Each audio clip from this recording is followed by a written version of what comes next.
কিন্তু তার কলিজার ভেতরে আশেকে রাসূলের বারুদ দ্বারা পরিপূর্ণ। তাকে আমার কাছে আসতে দাও।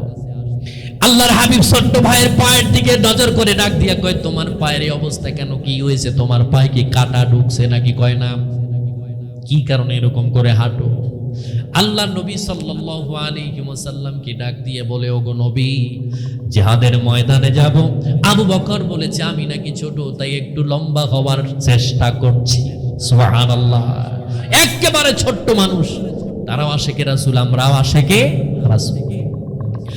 আল্লাহ রাব্বুল আলামিনের হাবিব ছোট্ট ভাইয়ের দিকে নজর করে ডাক দিয়ে বলে, শোনো, কি কারণে এসেছো, কেন এসেছো আমার কাছে বলো। সাহাবায়ে কেরামদের কাছে বলার কোনো দরকার নাই। ও বন্ধু, আপনার এলাকার ভেতরে যিনি মন্ত্রী হবেন, এলাকার কোনো একটা ছোট্ট বাচ্চারে নিয়ে যদি গল্প করে, সাধারণ চামচা যারা আছে তারা বিরক্ত বোধ হয়ে যাবে, তাই না? কিভাবে, এর কোনো কাম নাই, আন্দাজি ছোট এক বাচ্চার সাথে কি গল্প করেন, আসেন তাড়াতাড়ি স্যার, ঠিক না? কিন্তু আবু বকর বুঝে ফেলেছেন আল্লাহর নবী ওই ছোট্ট বাচ্চার কথার গুরুত্বটা কেমন দিয়েছেন। আমাদের বিগত সরকারের আমলে যারা পলায় গেছে তারা যে সবাই খারাপ ছিল তা কিন্তু নয়, কিছু কিছু ভালো ছিল, কি ছিল না? ছিল না? কিন্তু এমন এমন চেয়ারম্যান ছিল, ঘরের ভেতরে শোয়া, ইউনিয়ন পরিষদের কিছু প্রত্যয়নপত্র, পরিচয়পত্রের জন্য যাওয়া লাগতো চেয়ারম্যানের বাড়িতে। উনি ঘরের ভেতরে শুয়ে আছে, কিন্তু সামসা কয় উনি কয়েকদিন আগে কক্সেস বাজার গেছে, এরকম নাই? অথচ মালে ঘরের ভিতরে ঘুমন্ত অবস্থায় আছে। চাচা মিয়া কয়েক কিলোমিটার দূরের থেকে তার বাড়ির ভিতরে আসছে একটা পরিচয় পত্রের জন্য। ও বন্ধু, চেয়ারম্যানের মান সম্মান তার সামসাই শেষ করে দিয়েছে, ঠিক না? আল্লাহ রাব্বুল আলামিনের হাবিব এই ছোট্ট বাচ্চাকে ডাক দিয়ে বলে, শোনো, তুমি জিহাদের ময়দানে যাবে, কি কারণে জিহাদের ময়দানে যাবে বলো।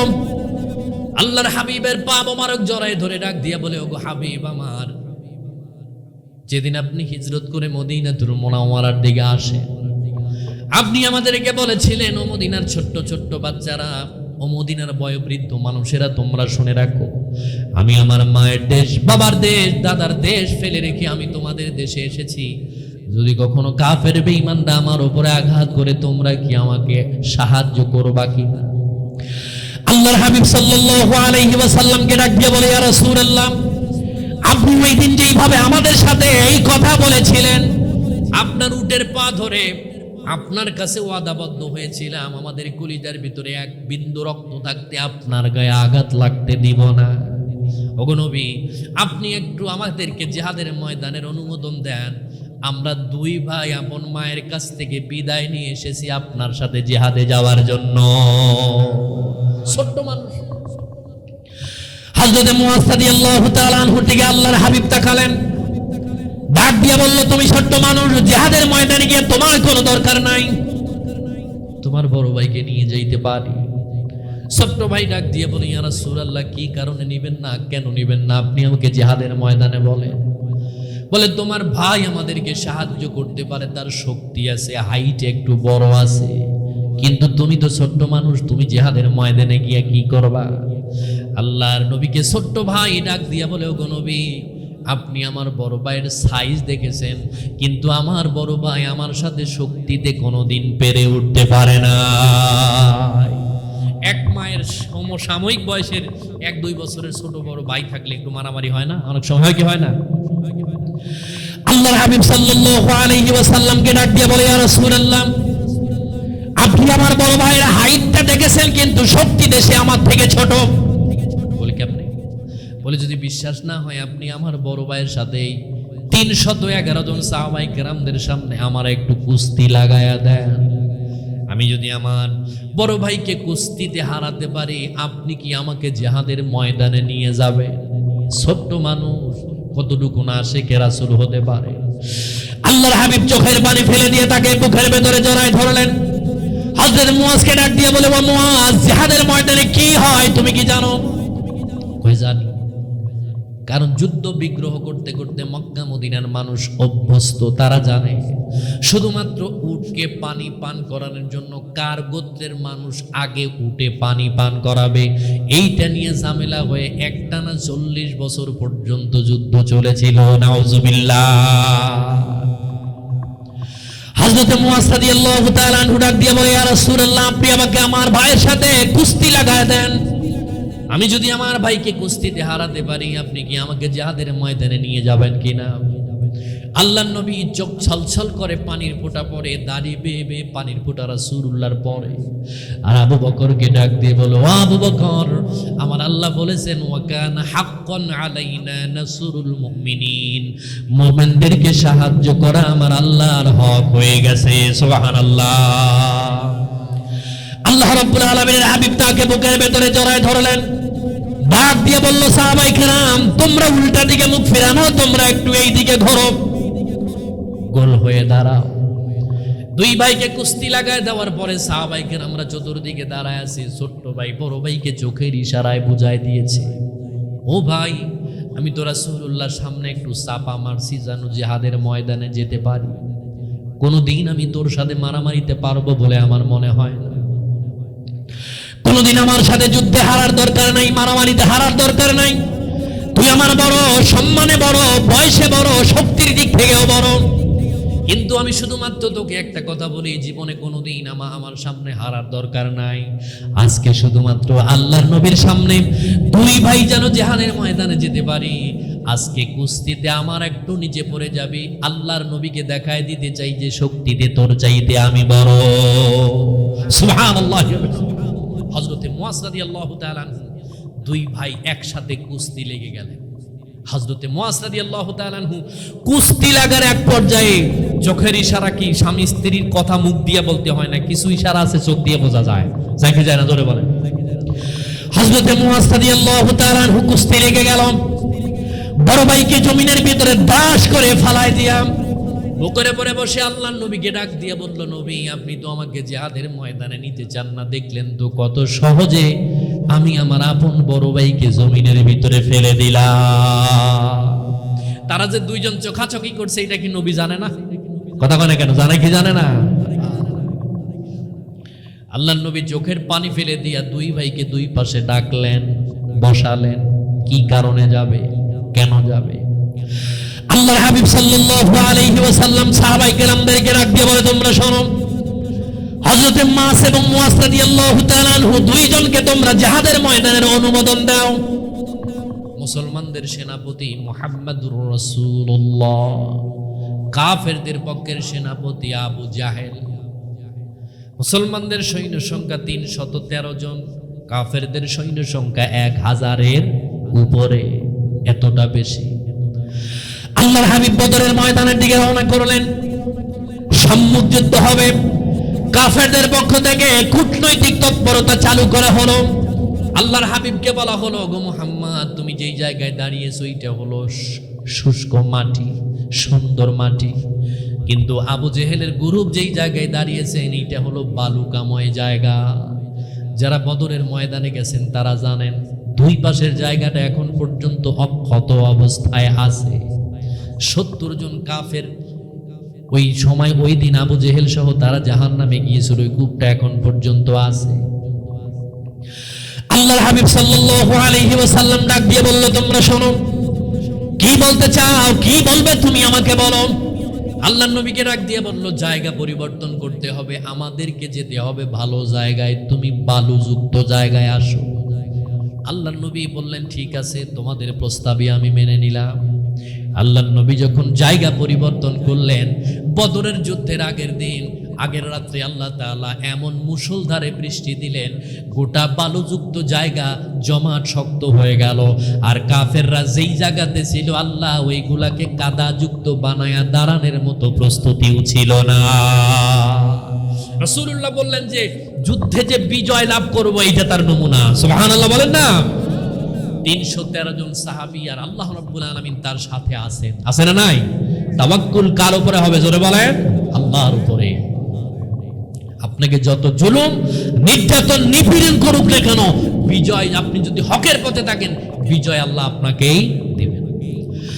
আল্লাহ রাব্বুল আলামিনের হাবিব সকালবেলা ফজরের নামাজের পরে সিজদায় পড়ে গেলেন। আল্লাহকে ডাক দিয়ে বলে, মালিক, উযিনা লিল্লাযীনা ইউকাতিলুন, উযিনা লিল্লাযীনা ইউকাতিলুন। আমি রক্তপাত পছন্দ করি না, কিন্তু তুমি আমাকে যুদ্ধের জন্য অনুমোদন দিয়েছো। আল্লাহর নবী অসংখ্য যুদ্ধে অংশগ্রহণ করেছেন, তার ভেতরে 27টা যুদ্ধের সেনাপতি তিনি নিজেই ছিলেন। সুবহানাল্লাহ বলেন না? কয়টা যুদ্ধ? 27টা যুদ্ধের সেনাপতি আমার আপনার নবী মুহাম্মাদুর রাসূলুল্লাহ সাল্লাল্লাহু আলাইহি ওয়াসাল্লাম। আল্লাহর হাবিব সাল্লাল্লাহু আলাইহি ওয়াসাল্লাম সিজদারত অবস্থায় পড়ে আছে, আল্লাহর কাছে বারবার কাঁদে আর ডাক দিয়ে বলে, মালিক আজকে যদি তুমি আমাকে পরাজয় বরণ করাও, কার কাছে যাব, কোন জায়গাতে যাব, আমার সাহাবায়ে কেরাম কোথায় যাবে? আল্লাহর হাবিব সাল্লাল্লাহু আলাইহি ওয়াসাল্লাম সিজদারত অবস্থায় পড়ে আছে। আল্লাহ তাআলা জিবরাইল আলাইহিস সালামকে ডাক দিয়ে বলে, জিবরাইল আমার নবীর কাছে যা, চোখের পানি মুছে ফেলতে বল, কারণ আমি আল্লাহ আমার হাবিবের চোখের পানি দেখলে আমি আল্লাহও সহ্য করতে পারি না। তাড়াতাড়ি আমার নবীর কাছে যা, আর যাওয়ার সময় একটা খবর নিয়ে যা। হযরত জিবরাইল আলাইহিস সালাম আল্লাহ রাব্বুল আলামিনের হাবিবের কাছে আসলেন, কোরআনের আয়াত নিয়ে আসলেন, যেটা উপস্থাপন করেছে, ইদ তাস্তাগীথুনা রাব্বাকুম ফাস্তাজাবা লাকুম আন্নী মুমিদ্দুকুম বিআলফিম মিনাল মালাইকাতি মুরদিফিন। আল্লাহ রাব্বুল আলামিন তার হাবিবকে ডাক দিয়ে বলল, হাবিব আমার, আপনি যখন আল্লাহর কাছে সাহায্য চাইলেন, আল্লাহ আপনার সাহায্য দেওয়ার জন্য প্রস্তুত নিলেন। জিবরাইল আলাইহিস সালাম আমার নবীকে ডাক দিয়ে বলে, গো নবী, বিচলিত হওয়ার কোনো দরকার নাই, কান্নাকাটি করারও কোনো দরকার নাই, চোখের পানি আপনি মুছে ফেলেন, কারণ আপনার চোখের পানি আমার আল্লাহ সহ্য করতে পারে না। হযরত ইব্রাহিম আলাইহিস সালাম খলিলুল্লাহ, তিনি আল্লাহকে রাজি খুশি করার জন্য খলিলুল্লাহ। মুসা কালিমুল্লাহ, আল্লাহকে রাজি খুশি করার জন্য কালিমুল্লাহ। ঈসা রূহুল্লাহ, আল্লাহকে রাজি খুশি করার জন্য ঈসা রূহুল্লাহ। আর হাবিবুল্লাহ হলো আল্লাহ রাব্বুল আলামিন আমার নবীকে রাজি খুশি করার নাম হলো হাবিবুল্লাহ। সুবহানাল্লাহ বলেন না? ওই নবীর উম্মত হতে পেরে খুশি না বেজার? আর একটু জোরে বলেন না, খুশি না বেজার? যদি খুশি হতে পারেন তাইলে চিৎকার মেরে বলি আলহামদুলিল্লাহ। আর একবার বলি আলহামদুলিল্লাহ, আরো একবার বলি আলহামদুলিল্লাহ। আল্লাহ রাব্বুল আলামিনের হাবিব জিবরাইল আলাইহিস সালামের কানে কর্ণপাত করলেন না, সিজদারত অবস্থায় পড়ে আছে। জিবরাইল আলাইহিস সালাম আমার মালিকের কাছাকাছি চলে গেলেন। রাসূলুল্লাহ মাথা উঠালেন, দুহাত উপরের দিকে উঠালেন, তার গায়ের যে পরনের চাদরটা আছে এই চাদরটা তার গায়ের থেকে সরে পড়ে গেল, তার বগলের শুভ্র আভা বের হয়ে আসছে, মহরে নবুয়ত পর্যন্ত সাহাবায়ে কেরামরা দেখেছে। আল্লাহর হাবিব সাল্লাল্লাহু আলাইহি ওয়াসাল্লাম আবু বকরকে কাছাকাছি রাখলেন, চোখের পানি ফেলে দিয়ে আবু বকরকে ডাক দিয়ে বলে, আবু বকর তুমি আমাকে বলো আমার সাহাবায়ে কেরামরা কোথায়? তাদেরকে তো দেখি না। কারণ তারা বহু কষ্ট করে নির্যাতন সয়ে জেল জুলুম খাটার পরে তারা মদিনাতুল মুনাওয়ারায় আসছে। আমার খাব্বাব কোথায়, খবাইব কোথায়, বেলাল কোথায়, কোন জায়গাতে গেল তারা? আবু বকর রাদিয়াল্লাহু তাআলা বলল, নবী তারা তো এই সময় নাই, তারা বিভিন্ন সেক্টরে বন্টন হয়ে গেছে। হযরতে খাব্বাব রাদিয়াল্লাহু তাআলা আল্লাহর হাবিবের কাছাকাছি আসার পরে রাসূলুল্লাহ তাকে ডাক দিয়ে বলল, খাব্বাব তোমার হাতের ভেতরে কোনো তরবারি নাই, তোমার পরনের ভেতরে মাথার ভেতরে হেলমেট থাকা তো দূরের কথা, শুধুমাত্র পরনে একটা চাদর আছে, গায়ে কোনো চাদর পর্যন্ত নাই। হযরতে খাব্বাবকে তার মনিব শুধুমাত্র কালেমা গ্রহণ করার কারণে তিনি ছিল কামার, ওই হাফরের উপরে হযরতে খাব্বাবকে শোয়াইয়া কয়লা দেওয়ার পরে সারা রাত এরকম করে টেনে টেনে আগুন জ্বালায়া হযরতে খাব্বাবের নিজের চামড়া চর্বি এগুলি গলে গলে আগুন নিভে যেত। নাউজুবিল্লাহ। দিনের বেলায় প্রচন্ড গরমের ভেতরে হযরতে খাব্বাবকে চিৎ করে শোয়াইয়া পিঠের উপরে পাথর চাপা দিয়ে রাখত। খাব্বাবকে ডাক দিয়ে বলে, তুমি জিহাদের ময়দানে এসেছো, তুমি একটু আমার কাছাকাছি আসো। আল্লাহর নবী হযরতে খাব্বাবকে ডাকলেন, কাছাকাছি আসলে বলল, তুমি যাও, সাহাবায়ে কেরামদের একেবারে ভিতরে ঢুকে পড়ো না, তোমার হাতে যেহেতু কোনো খোলা তরবারিও নাই, তুমি প্রশিক্ষণ প্রাপ্ত কোনো সৈনিক নও, অতএব তুমি একটু দূরে দূরে থাকবা। আল্লাহর হাবিব এই কথা বলার পরে আবার সিজদায় চলে গেলেন। আল্লাহ রাব্বুল আলামিন আবার জিবরাইল আলাইহিস সালামকে আমার নবীর কাছাকাছি পাঠালেন। আমার নবী কেন এখন পর্যন্ত কান্দে, কি কারণে কান্দে, তার কাছে যা। বিসালাসাতি আলাফিম মিনাল মালাইকাতি মুনজালিন, আমার নবীর কাছে যাও। প্রথম 1000 ফেরেশতা দিয়ে আমি তাকে সাহায্য করলাম, তিনি সেইটা গ্রহণ করলেন না, সন্তুষ্ট তিনি হন নাই। এবার তুমি তার কাছে বলে দাও আমি আল্লাহ রাব্বুল আলামিন আসমান থেকে আরো 3000 মোট 4000 ফেরেশতা দিয়ে সাহায্য করলাম। আমরা আল্লাহকে ডাকতে জানি না, এই জন্য আল্লাহ আমাদেরকে দেয় না। ঠিক কিনা জোরে বলেন? যদি আমি আমার আল্লাহকে ডাকার মতো ডাকি, আল্লাহ দেওয়ার কোনো অভাব তার নাই। কিন্তু আমরা চাই মানুষের কাছে, আল্লাহর কাছে আমরা চাইতে জানি না। বিপদ আপদে পড়লে আমাদের ভরসা আগে মানুষ, তারপরে আল্লাহ, তাই না? কিন্তু বিপদ আপদে পড়লে আমার মূল দায়িত্ব এবং কর্তব্য ছিল আমার আল্লাহর উপরে ভরসা করা, ঠিক না? আল্লাহর হাবিব সাল্লাল্লাহু আলাইহি ওয়াসাল্লাম তখন পর্যন্ত সিজদারত অবস্থায় আছে। আচ্ছা বলেন তো, বদরের ময়দানে একজন ফেরেশতার সাথে 1 লক্ষ কাফের কি পারবে? কথা কেন পারবে কি না? কিন্তু আমার নবী এইটা বুঝাই দিলেন, শোনো, পৃথিবীর অন্য নবী রাসূলরা একবার দোয়া করলে আল্লাহ এতটুকুন দিয়ে দিতেন, কিন্তু আমি নবী, আমার আল্লাহর কাছে আমি যতবার আমার উম্মতের জন্য চাইবো, আমার আল্লাহ আমার উম্মতের জন্য ততবারই দিবেন। সুবহানাল্লাহ। আল্লাহর হাবিব আমাদেরকে কতটা মহব্বত করেন, কতটা ভালোবাসেন, কত আমার প্রতি দয়ালু। আমি আমার নবীকে চিনি না, আমার নবীকে গালি দেয় আমি চুপ করে থাকি, মসজিদের ইমামের মুখ থেকে পর্যন্ত বক্তব্য বের হয় না। পীর সাহেব তসবিহ টেপে রাসূলুল্লাহর সম্মান নিয়ে এদেশের নাস্তিকবাদ রাসূলুল্লাহর গায়ের উপরে আঘাত করতে চায়, তার ইজ্জত নিয়ে টানাটানি করে, কিন্তু আমার জবান থেকে একটা কথা বের হয় না। এর জবাব আপনাকে দিতে হবে, হবে না? আল্লাহ রাব্বুল আলামিন তাই আমাদের ব্যাপারে বলে, তোমরা শোনো, সারা পৃথিবীর সমস্ত নবী রাসূলদেরকে আমি একটা পার্সোনালি দোয়া দিয়েছিলাম। সমস্ত নবী রাসূলরা ঘোর বিপদে যখন পড়েছে তখন দোয়া করেছে, দোয়া আমি কবুল করে নিয়েছি। কিন্তু আল্লাহ নবী ডাক দিয়ে কয়, এই পৃথিবীতে শত বিপদের সম্মুখীন আমি হয়েছি, ওই দোয়াটা এখন পর্যন্ত আমি করি নাই। কঠিন মুসিবতের দিন আমার উম্মত যখন বিপদে পড়ে যাবে, আমি ওই পার্সোনাল দোয়াটা আমার উম্মতের জন্য রেখে দিয়েছি, আল্লাহ সাথে সাথে কবুল করে নিবে। সুবহানাল্লাহ। আল্লাহ রাব্বুল আলামিনের হাবিবের কাছে জিবরাইল আলাইহিস সালাম তৃতীয়বার আসলেন। আসার পরে ডাক দিয়ে বলে, বিখামসাতি আলাফিন মিনাল মালাইকাতি মুনজালিন। হাদিসের ভাষায় ডাক দিয়ে বলে, হাবিব আমার, প্রথম আমি আপনাকে 1000 দিলাম, আপনার পছন্দ হলো না। দ্বিতীয়বার 3000, তৃতীয়বার 5000 দিলাম, মোট 9000। কয় হাজার? সাহাবীরা কয়জন? 313 জন। কাফেররা মোট 1000। মুসলমানের সৈন্য সংখ্যা এখন হলো 9313 জন। আল্লাহর হাবিব সাল্লাল্লাহু আলাইহি ওয়াসাল্লাম এবার উঠে দাঁড়ালেন।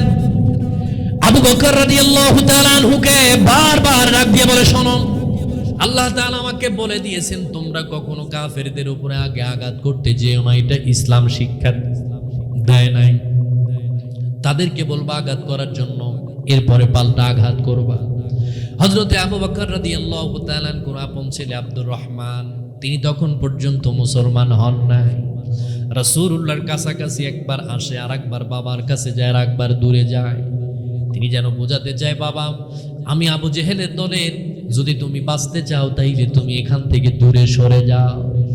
আল্লাহর হাবিব সাল্লাল্লাহু আলাইহি ওয়াসাল্লামকে রেখে আবু বকর কোথাও যাবে, তার সন্তানের কথা এটা বিশ্বাস করা যায় না, ঠিক না?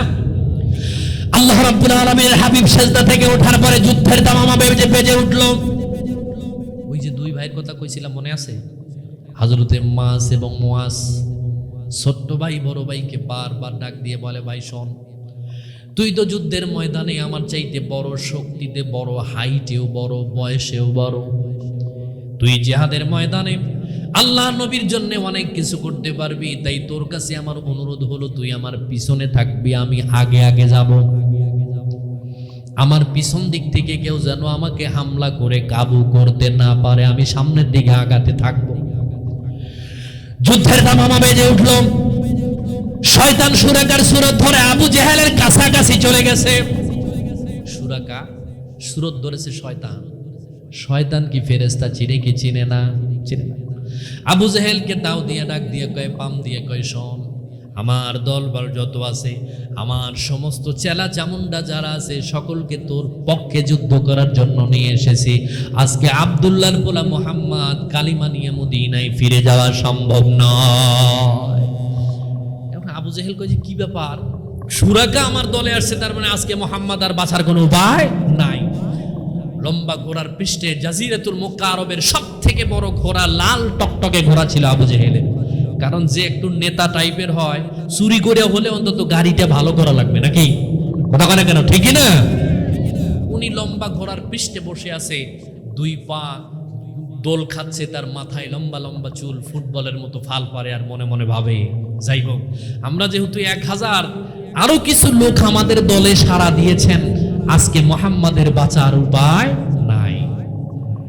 কিন্তু আল্লাহ বলেছেন ওয়াল্লাহু ইয়াসিমুকা মিনান নাস, আল্লাহর হাবিবকে আল্লাহ পৃথিবীর মানুষের সমস্ত অনিষ্টি থেকে আল্লাহ তাআলা তার হাবিবকে হেফাজত করেছেন। সুবহানাল্লাহ বলেন না?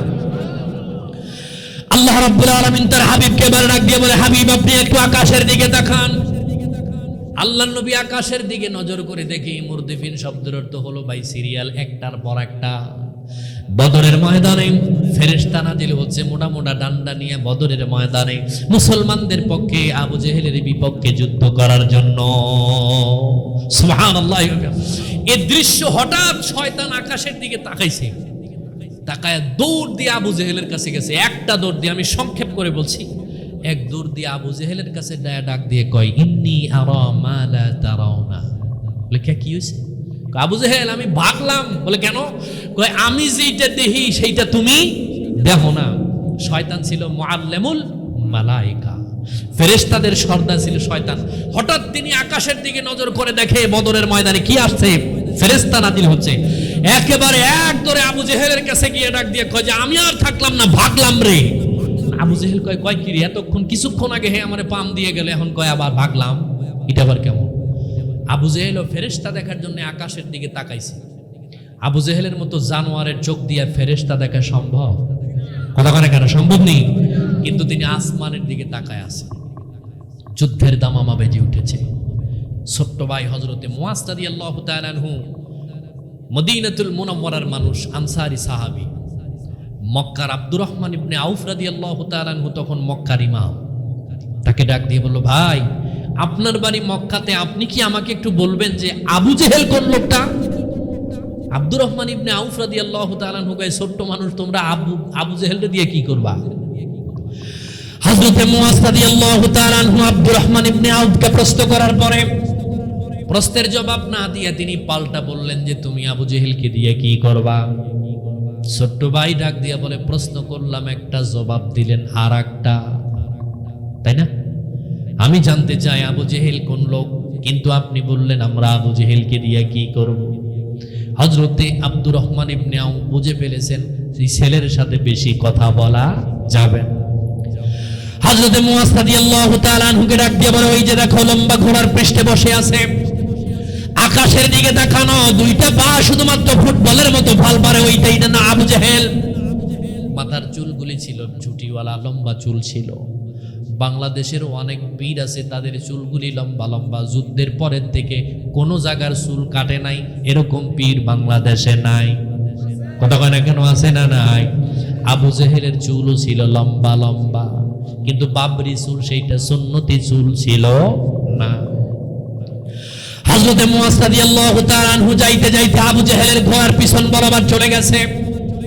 বড় ভাইকে বারবার ডাক দিয়ে বলে, ভাই তুই আমার পিছন দিকটা একটু সেভ করে রাখবি, কেউ যেন হামলা করে কাবু করতে না পারে। যুদ্ধের দামামা যেহেতু বাজানো, তাই তিনি ভাবলেন যে এখন আর দেরি করা যাবে না, গোল্ডেন চান্স। তার খোলা তরবারি, হযরতে মুআজ রাদিয়াল্লাহু তাআলা আনহুর খোলা তরবারি, নাঙ্গা তরবারি উপরের দিকে উঠাইয়া আল্লাহু আকবার বলেছে। বলেন তো আবু জেহেলের নজর কোন দিকে আছে? আসমানের দিকে। ওর পিছনের কোনো খেয়াল নাই, শুধু ফেরেশতা দেখার জন্য আসমানের দিকে তাকানো।